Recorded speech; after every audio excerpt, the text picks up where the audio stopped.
কি করছিস তুই?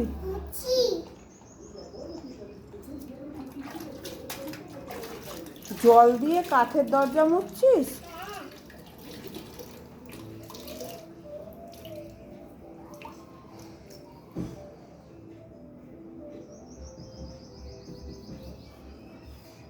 তোকে কে বলেছে মুছতে? আমি আবার কখন তোকে বললাম? রাত্রিবেলা তো বলেছিলাম, তুই মনে রেখে দিয়েছিস?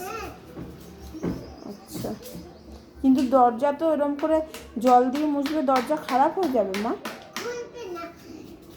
আচ্ছা